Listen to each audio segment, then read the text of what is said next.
最近咳嗽啊，咳嗽我看到那个高空当中啊，高空当中有人下来啊，有人下来，但这个高空当中有人下来，不是天人的高空，好像是那个金剑这一类的啊，金剑上有人背着的啊下，然后下到海里去了啊，下到海里去了啊，下到海里去了哦，现在地球上啊，真的海洋，真的海洋资源呢啊，或者海洋霸权呢，悄悄的一直在进行当中啊，一直在进行当中，而这些事情呢，对和平利用啊没有任何关系啊，它不是和平利用，而是暗地里军事较量啊，军事较量，现在那是政客把重心呢。政客把重心呢已经放到那个军事较量上面啊，在悄悄的磨刀，大家都在磨刀啊，而不是大家都说我们要把经济搞上去啊，经济啊这3年来了故意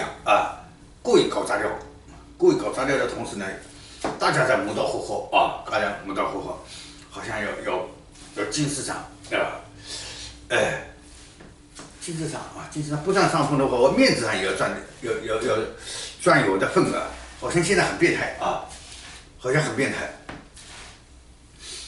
实际上不变态啊，因为通过军事冲突啊，大家可以卖军火啊，不要以为最发达的国家可以卖军火，最发达国家卖的军火很贵啊，但是一些小国买不起那么贵的东西，那么总有一个自称为世界工厂的一个国家啊，他自己生产一些粗制滥造的但也卖的挺好哦，反正有高端的有美国来卖中端的也有个国家在卖，低端的也有国家在卖，反正然后这种经济上卖出去的这种赚的钱呢，就是就见了几大家族的里边所以有几个国家忙得不亦乐乎都喊着要保卫自己国家